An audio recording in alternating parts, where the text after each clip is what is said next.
Gear Patrol calls their new dive watch the best sub-$500 dive watch. Full stop. Men's Health rated them as the most stylish solar watch in the game. Who are we talking about?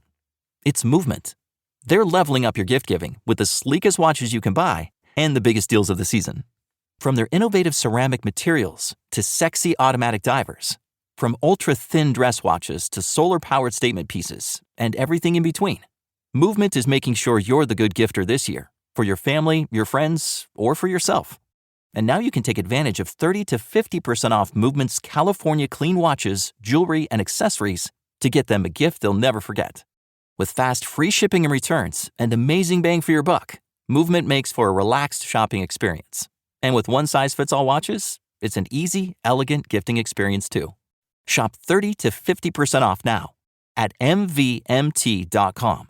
That's mvmt.com. The mistletoe margarita, the Scrooge driver, the North Pole punch. The holidays call for cocktails, so get everything you'll need for them delivered with Drizzly, the go-to app for drink delivery. So what's it gonna be? Classics like Bullet Bourbon, Don Julio Reposado, or Kettle One, or maybe something new. Find it all on Drizzly, where you can get beer, wine, and spirits delivered for any holiday festivity. Download the Drizzly app or go to drizzly.com. That's DRIZLY.com today. Must be 21 plus, not available in all locations.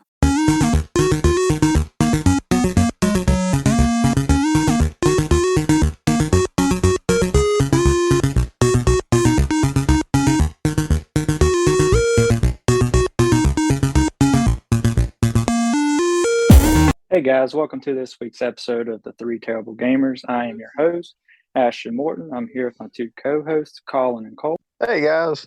Hey, what's up, guys? And today we're going to start with our favorite retro Sega game. Whoever wants to start, go ahead. Okay, I actually had to do some research. I actually did not know what qualified as a Sega game. So that's a little bit on me. But I didn't know there was a difference, okay? But I do remember playing one on I think it was the N64, because I think that's what I told y'all when we were kind of discussing this as off topic, like in the chat. It was Kirby's Adventure.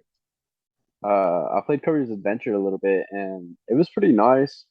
Although I struggled in it so bad, like I had to replay like every level like at least probably 3 or 4 times.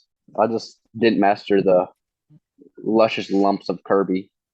Kirby is a Nintendo game. Yeah, it is a Nintendo game.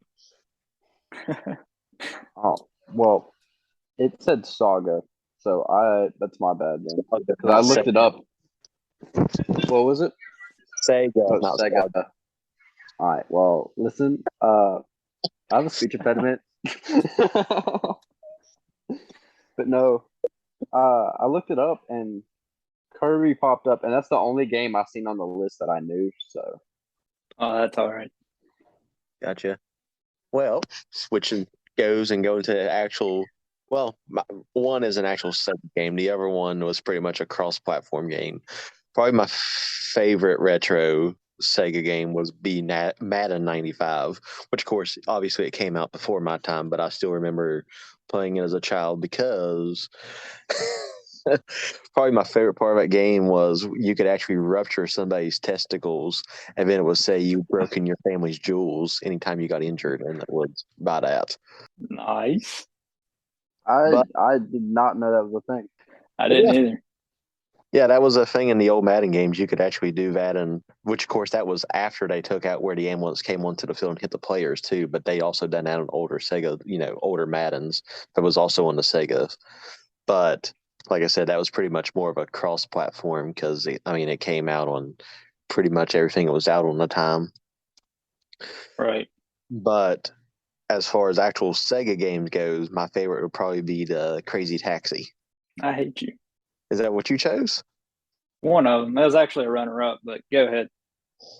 I guess technically it was my runner-up too, but I just have plenty of fond memories going around picking up people or trying to hit the people instead.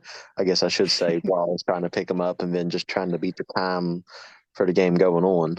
Right. Now, what about you? Well, What's your favorite since that's your runner-up? my favorite was Sonic the Hedgehog 2. I like the sequel better than the first one, and I like it better than the third one. I was more of a Nintendo kid growing up, but around 5 years old, I started playing the Genesis, and I fell in love with Sonic. I love playing Sonic, and the second one was my favorite. I just love all the levels and everything on it. I was actually just playing it yesterday. And since you took my runner up, I'll say my next runner up is Crazy Taxi 2, since you took mine. So. That's one of the last Wait, games. Crazy Taxi is a Sega game? Yep. Published by I did Sega. not know yeah. that. I actually played that game. Now, I was about to say, I did not know that was okay. Wow. No, Crazy Taxi. I swear, I would get so enraged over that game just because I would run into the other cars on accident. I wouldn't be paying attention because of my ADHD, and I'd be like, oh wow, I hit a car, and then I'd get mad. And actually, Cole, if you want to get picky about it, your favorite gaming series, 2K, used to be Sega exclusives. They started out on the Sega Dreamcast and was exclusive to Sega. Oh wow, see that's new information to me. Yeah, I believe it was the first three Yep. were on the Dreamcast, 2K1, published by Sega. Yeah. And then pretty much after that, 2003 is when Sega stopped producing games, period.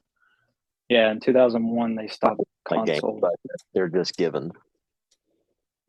Yeah. Oh, okay. That's about like There's you Spider- a little bit of gaming history, Cole. That just proves how old y'all are. No, that's true. We was around for at least 5 years at that point. Time they stopped. Yeah. I'm old. All right, then what's your guys' favorite Sega console? Mine is the Dreamcast, which it was also the same. It pretty much kickstarted a generation of the PS2 and the GameCube and the Xbox. Sega was first, and then everyone else just followed suit with the sixth generation of gaming. It's true. Granted, pretty much every Dreamcast title I had for the GameCube as well. So, I mean, I kind of pushed it to the side type of situation. As Ashton was mentioning earlier, I was more of a Nintendo kid than a Sega kid. But for the Dreamcast, I remember playing Contra and obviously Madden. Yeah. What about you, Cole? Oh well, mine was the Genesis Mini, because my dad had it, and so like anytime I went on, actually take it back. I don't think it was my dad's. It was my stepmom's. Of course, like I played it when I was up at my dad's, and I swear the controllers were so junk. They always broke. Like every 10 minutes, I was sitting there trying to fix the Joy-Con, like the little stick, and it was very irritating because like then I'd be running into everything, like on the border of the game, and I was like, oh wow.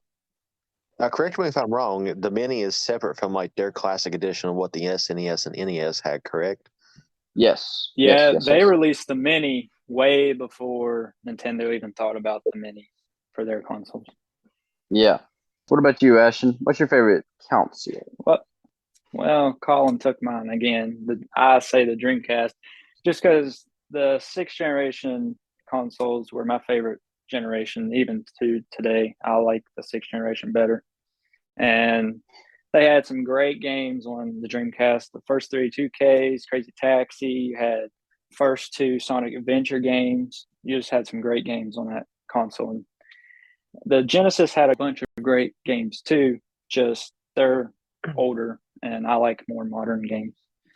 Yeah. See, I never got an opportunity to play on the Dreamcast. I mean, like, I knew my buddy Garland had one, but that's about it. Yeah, I forgot Sonic Adventures was on the Dreamcast because I remember having them for the GameCube because it was another game that you and Carter gave to me. Yeah. The reason I gave you that one was because we had a duplicate, not because I was scared of it or couldn't get past the title screen. But yeah, the first two Sonic Adventure games started on the Dreamcast, and then they ported them over to the GameCube. All right. Now, especially in the 80s and 90s, mascots were all over the place, and they really determined, we're fighting about who's better or whatever. So between Sonic and Mario, who is better and why? Okay.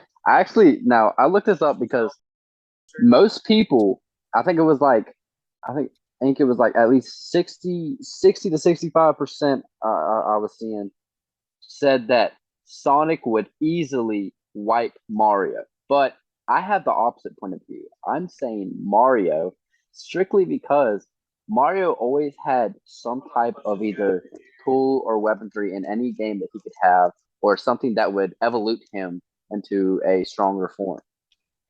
So I believe that with Mario's ability to change at any and all current times as he was needed, I think he could wipe Mario.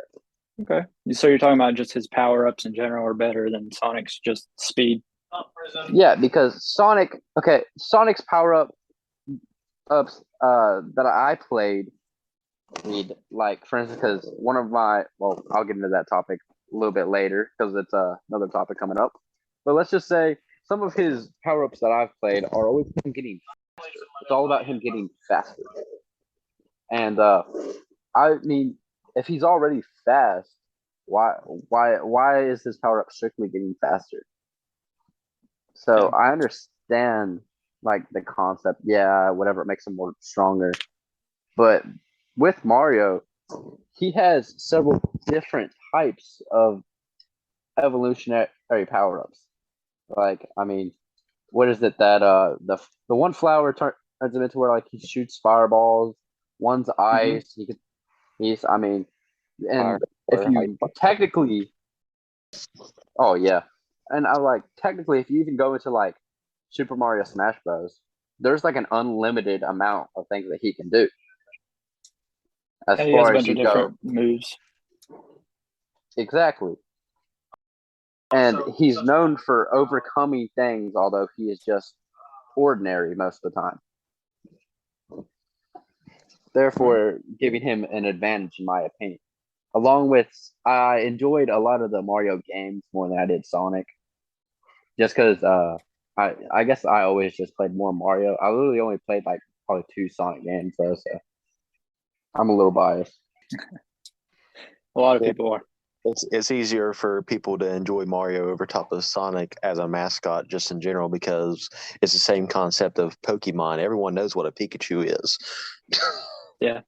Everyone knows what Mario is, and there's more people that know who Mario is opposed to Sonic. But in a battle in between mascots, I would choose Sonic because out of one Cole's thing, yeah, Mario can get power ups or whatever, but so can't Sonic because in the games that I played, he was able to get the Chaos Emeralds and everything else and turn into Super Sonic, which relates to the second movie, if I'm not mistaken.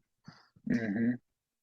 Where he turns gold, and yeah, he may get faster, but he also gets that much stronger too. Right. And Colin, with it, you have taken every single one of my topics so far. Well, that's what happens when two people think about this.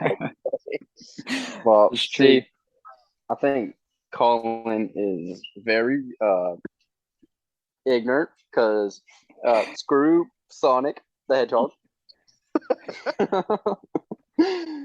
Well, I will say a battle between the two, if a real battle is going to take place, I would also pick Sonic because, like Colin said, if he gets all of the 7 Chaos Emeralds and turns into Super Sonic, he's going to kill Mario. I'm sorry, but Mario can't because at that point, Sonic can fly and he's fast and he can just do whatever he wants. He can destroy whatever he wants. Sonic can use his super speed to touch Mario's wiener. All I care, but might. I don't know what he does, but I'm just saying in a fight, I think Sonic wins.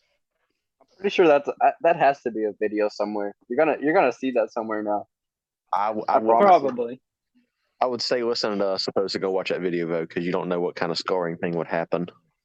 Oh no, I'm definitely gonna find it and I'm gonna put a link on my Instagram. Be like, hey, if y'all watch the podcast, you know what to do. check out this Mario.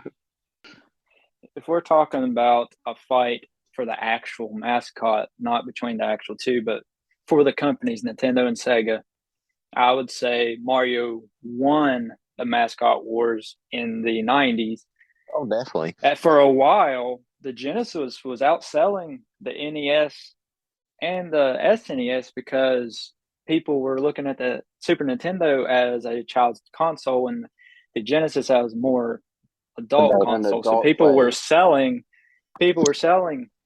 or buying the Genesis over the Super Nintendo, because like even Mortal Kombat on the Super Nintendo, they didn't allow it to have real red blood. It was green. Yep. Just to, kind of make it more Get away from the child-friendly, I gore guess. factory. Yeah. Yeah. It took it away On the from the Genesis, it was gore. red, and people it sold more on the Genesis. So, but in the end, the Super Nintendo won and Nintendo won. So I would say Mario eventually won. Oh yeah. Which, like I said, that goes back to my earlier comment about the Pokemon. I mean, it's just being more family friendly. There's a lot more families than what there are single individuals out there in the world.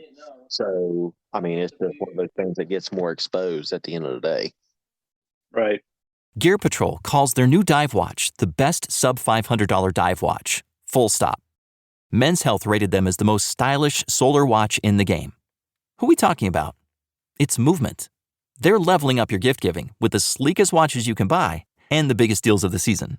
From their innovative ceramic materials to sexy automatic divers, from ultra-thin dress watches to solar-powered statement pieces, and everything in between, Movement is making sure you're the good gifter this year, for your family, your friends, or for yourself. And now you can take advantage of 30 to 50% off Movement's California clean watches, jewelry, and accessories to get them a gift they'll never forget. With fast, free shipping and returns and amazing bang for your buck, Movement makes for a relaxed shopping experience. And with one-size-fits-all watches, it's an easy, elegant gifting experience too. Shop 30 to 50% off now at mvmt.com. That's mvmt.com. The mistletoe margarita, the Scrooge driver, the North Pole punch. The holidays call for cocktails, so get everything you'll need for them delivered with Drizzly, the go-to app for drink delivery. So What's it gonna be? Classics like Bullet Bourbon, Don Julio Reposado, or Kettle One, or maybe something new. Find it all on Drizzly, where you can get beer, wine, and spirits delivered for any holiday festivity. Download the Drizzly app or go to drizzly.com. That's DRIZLY.com today. Must be 21 plus, not available in all locations. Yeah. I mean, granted, if I had a choice, I think, Link should be the Nintendo mascot, but Mario came out 1 year earlier. Yeah. I mean, everybody knows who Link is. And they just think his name is Zelda, but. Yeah, no, I kid you not.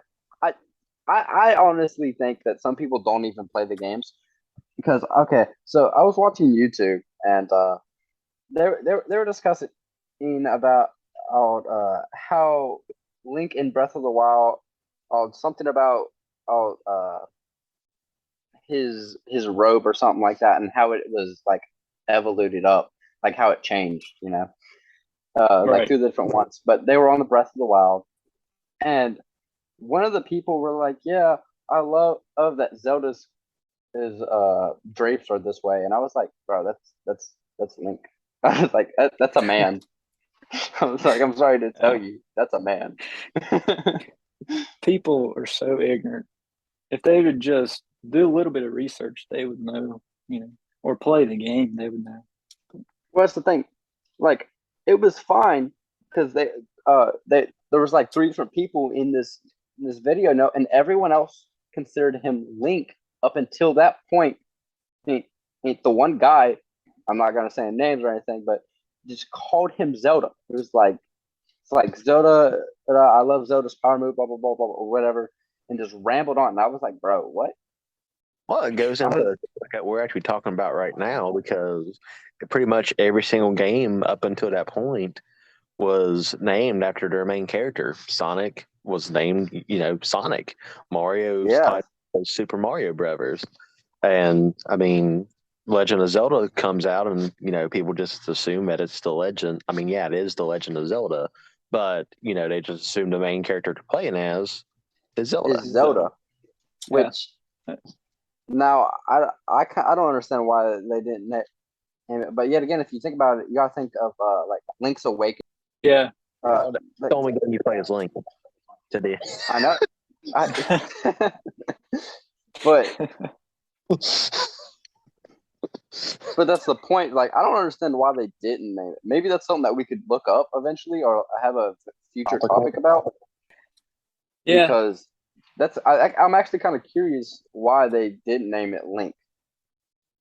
Because, I mean, they could have said so many different things with Link, just like they created something with Zelda. When I don't think in any of the games, I've never played a Zelda, so I actually don't understand the concept of that. If I'm not mistaken, and I am going to save this for a topic for another day with it, but if I'm not mistaken, Zelda in Japanese culture resembled something to the creator of the game. Oh, okay. So it's a little bit more sensitive.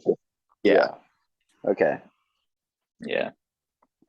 But right. Back to the mascots, Mario, I think it was Miyamoto said that he wants Mario to be as recognized as Mickey Mouse. Everybody knows who Mickey Mouse is. And that's what he said a while ago, back when Mario first came out. I think it's got to that point that everybody knows who Mario is. Even if I think some people know who Mario is and don't know who Mickey Mouse is. I think Mario is more recognized than Mickey Mouse is at this point. I could be wrong, but that's my opinion on it. I think you would be, just because I don't see a sheer amount of toddlers playing video games. I mean, ours are the exception. Playing with us a little bit. That's true. I don't think there's a sheer amount of people that throw their 2.5-year-old, 3-year-olds right into the throwing and give them a game controller. That's true. And with all the streaming services nowadays, I'm pretty sure there's more families that have Disney Plus than what they are actual gaming consoles. Yeah, that's almost everyone has Disney Plus or something that plays. So I guarantee it that sadly enough, Mickey Mouse is still It's only $13 a month, opposed to forking out $200 for a Nintendo console at the cheapest. Yeah, but they did make a Mario TV show. It's on some streaming services, just not on Disney Plus. Gotcha. Yeah. Well, I mean, the one that came out in the 80s. Yes. I thought you meant they were like a one. No, they are coming out with a Mario movie, I believe, next year. Chris Pratt is Mario. I still can't. Supposed to be like an animated thing though, or is it going to be like a live action? If it's live action, it's going to be rough. I'm not sure. I know the one that came out a long time ago. People hated it. The Mario movie. Yeah. It's hard to get video game movies correct anyway. Just look at Assassin's Creed and look how much bullying had to get done on Sonic actually before they fixed everything to how it was proper. Honestly. Yeah. All right, guys. Let's move on to what is your favorite Sonic game? Mine is Sonic Spinball. Which is, why is that? It's pinball, but it's, they put spin on it because obviously once he's in ball form, he spins. But so, I mean, it's pretty much just a pinball simulator, and you just go on there and you just play pinball. Colin, I think you picked that game just because you get to play with balls. No, it's growing up. That was just the main Sonic title that I had. My runner-up, which Ashton might kill me again because it might be his or it might not be, would be Sonic Heroes, which is another game that Ashton gave to me. That's true, but I beat that one. I gave it to you after I beat it. Yeah, but if I'm not mistaken, I think Sonic Heroes. No, they wouldn't be the first 3D because Sonic the Adventures would have been the first 3D titles. Yeah, but that's I never perfected at that point. I never played Sonic Adventures, so I'm not really too in touch on that game. I did play Sonic Hero though. What's your favorite Sonic game, Cole? My favorite Sonic game is actually, I played it on the Wii, and it was Sonic's Secret Rings, I think it's called, and the Secret Rings. Yeah. Yeah, it's kind of like a Mario Party, like you go around playing different mini games. Yep, that's kind of literally one of the reasons it was one of my favorite, is because it was so similar to like the party games. I got to enjoy it with my family because me and Summer would play or something like that, or someone would have friends over, so we'd all play. That's a good point. What about you, Ashton? My favorite Sonic game is Sonic Adventure 2. Surprisingly, me and Colin had different ones. Now, I played Sonic Adventure 1, but I didn't like it as well as I did Sonic Adventure 2. And actually, I played Sonic Adventure 2 Battle first on the GameCube, and then later I played Sonic Adventure 2 on the Dreamcast. The only difference between the two is Battle has better graphics and different players for multiplayer and stuff like that. Other than that, it's the same game. But it's a really fun game. And Cole, you say you haven't played the adventure games. I definitely recommend playing both of them. They're both really good games. So, what's like the goal in the game? Because like I know, of course, Sonic Heroes, and then like I said, I only played the two, and it was like Sonic Heroes and the Secret Rings, and each of them had a different objective. Like, what's the objective for the adventures? Pretty much, and just like almost any other Sonic game, you either trying to stop Dr. Eggman or Metal Sonic or any bad guys, really, but mostly, Dr. Eggman. Adventure's name was Shadow, was it not? Or am I mistaken on that one? What'd you say? I said the main bad in Adventures was Shadow, if my memory serves me correct, right? Or no? Yes, Shadow was, but you also fight Dr. Eggman too, because technically he created Shadow. So Yeah, because didn't he create Knuckles as well? Knuckles? Knuckles? No, he's from a different planet. Oh, okay. No, I guess it might have been Shadow that I was thinking of, but I thought he created two of them. He created Shadow. Yeah. No, as I said, Knuckles. I'm not. Yeah, I always called him Knuckles. It's because so when I first started to play, like I always had a speech impediment, and so I was there and I'd go to say Knuckles, and I'd like, and I'd stutter. So I was like, it's Knuckles. Have a seizure real quick, and then. I was hoping I didn't hear that wrong a second ago, but yeah, I'm glad I called you. No, I meant what I said. I say it so I don't stutter over it again. I'd rather say the word wrong than sit there and stutter out. Because otherwise, it's like, yeah, I was about to say, otherwise, it's like I'm stuck on like a loop, and it's terrible. It really is. All right. What's the next topic? Well, in recent years, there hasn't been very many good 3D Sonic games. A lot of them have not been rated very well. Critics have not enjoyed them. They're just not very good. It seems like Sonic Team has took a downturn in recent years. But releasing, it says holiday this year, is Sonic Frontiers, which is an open world Sonic game. So what's your guys' opinions on that? Is it going to be another flop, or do you think Sonic Team will do this one right? I'm not for sure whether they'll actually flop or not.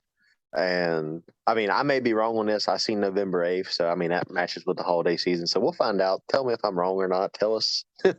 But yeah, I mean, they couldn't do much worse than Sonic Forces, in my opinion. Because that's cringy.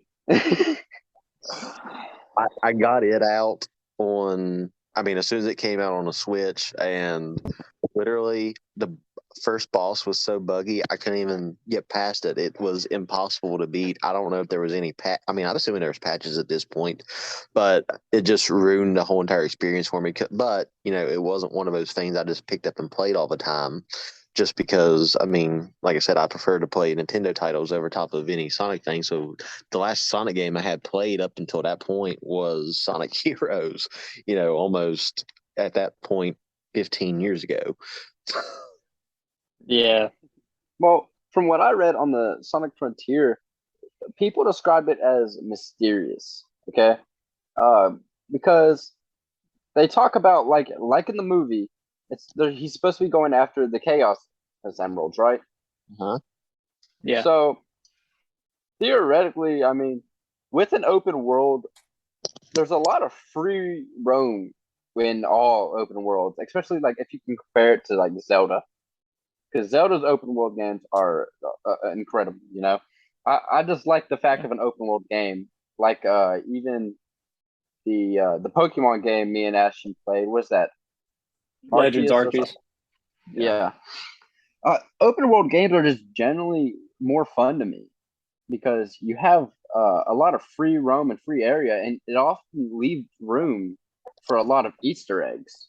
Because almost any open world game that you can think about, there's an Easter egg somewhere inside of it. I guaranteed almost. It's just whether or not if you find it or whoever finds it, you know? Right. But so I can't tell you if it's going to be a flop, but I do have like a hope considering it is an open world game. All right. Well, personally, I think that Sonic Team will get this one right, and they'll make a comeback. And it'll be, if they release it right, it'll be one of the best selling Sonic games of all time. Because I mean, if you put it on the Switch, it's going to sell. The Switch does that to games that may have sold poorly in the past. Put it on the Switch, and it's going to sell. Whether it's really a good game or not, it's going to sell because there's so many Switch systems out there. Not for anything Yeah. or so. I was about to say, oftentimes For anything less than $30. Yeah. Yeah, it's true. But that's all the time we have. Thanks for listening to another episode of Three Terrible Gamers. Make sure to follow us on Instagram and subscribe to our YouTube channel and turn on your notifications. Also, check out our Twitch. We stream at least once a week. And I just want to say thanks for listening, guys. We're out of here. See you guys later.